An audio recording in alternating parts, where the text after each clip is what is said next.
সকল নারী উদ্যোক্তার গল্প শোনাবো আমাদের সাগরিকা আপা। আসসালামু আলাইকুম, আমি সাগরিকা। আমার বাসা পালবাড়ি তেতুলতলা মোড়, যশোর। আমার বাসা একদম হাই রোডের সাথে। সম্পর্ক করেই বিয়ে করা। কখনো বাবা মা বা আমার শ্বশুর শাশুড়ি কেউ এটা মেনে নিছিল না। তারপরে যাই হোক, মানে বাবা মা মেনে নেয়নি, কিন্তু শ্বশুর শাশুড়ি মেনে নিয়ে একটা থাকার মতো অবস্থা দিছিল না।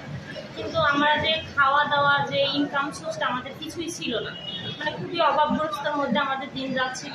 তখন অনেক এনজিও থেকে একটু লোন নিতে চেয়েছিলাম, কিন্তু কোনো এনজিও আমাদের লোন দিইনি। আমার হাজব্যান্ডের অল্প বয়স, আমারও অল্প বয়স হয়। আমার আশপাশে সাইডে এক দাদা ছিল, ওনার কাছ থেকে পরামর্শ নিয়ে ওনার বাসায় শিশু নীলা ফাউন্ডেশনটা বসলো। উনি আমাকে বললো যে আমার এখানে এসে ভর্তি হও। পরে আমি ওখানে যেয়ে শিশু নীলা ফাউন্ডেশনের যে কর্মী ছিল তার নাম ছিল কালাম ভাই। উনি আমাকে ভর্তি করলো। করার পরে আমার ম্যানেজার, এরিয়া ম্যানেজার স্যার আমার বাসায় আসলো, আমাকে লোনের প্রস্তাব করলাম। তা উনি বললো আপনার কত অ্যামাউন্ট টাকা হলে আপনি এই ব্যবসাটা চালু করতে পারেন। তখন আমি বললাম স্যার আমার 1.5 লাখ টাকা হলে আমি একটা গাড়ি কিনতে পারবো। তখন স্যার বললো যে ঠিক আছে, দেবে যদি নেন 2 লাখ নিতে হবে 2 বছরে নিয়ে।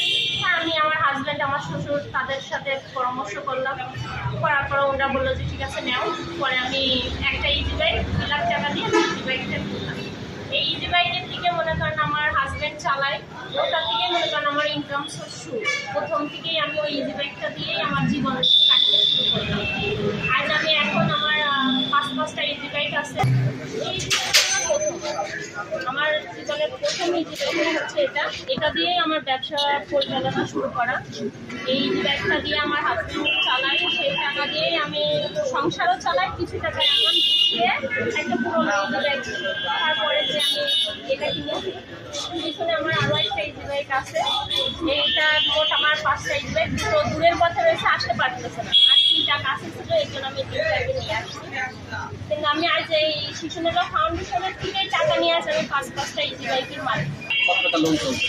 আমার ফার্স্টে 2 লাখ টাকা চলছিল, পরে এখন আমি 4 লাখ টাকা নিয়ে আমার পরবর্তীতে আরো ইজি বাইক প্রথমে মানে 1 লাখ, তারপরে ওইটার টাকা দিয়েই আমি 8-200 গুছিয়ে কিনেছি।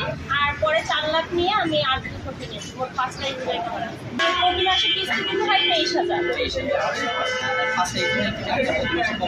ইনকাম আসে আমার 75,000 টাকা নেট আসে। আর তার থেকে আপনার ভাই যেটা উপরে ইনকাম করে সে টাকা দিয়ে আমার সংসার আর আমার বাচ্চার পড়াশোনা করতে পারে। কিন্তু ইনকাম আসে আমার 75। সঞ্চয় আছে প্রায় 56,500 কত টাকা। আর ইন্টারেস্ট রয়েছে 33,700। আল্লাহ রহমতে ভালোই পজিশনে দাঁড়ায় গেছে এখন।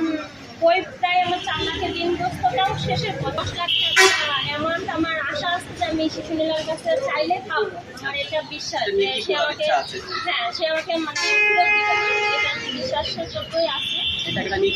আমি এটা নিয়ে একটা জমি কিনতে চাচ্ছি। আমি শিশু নীলা ফাউন্ডেশনের সম্পর্কে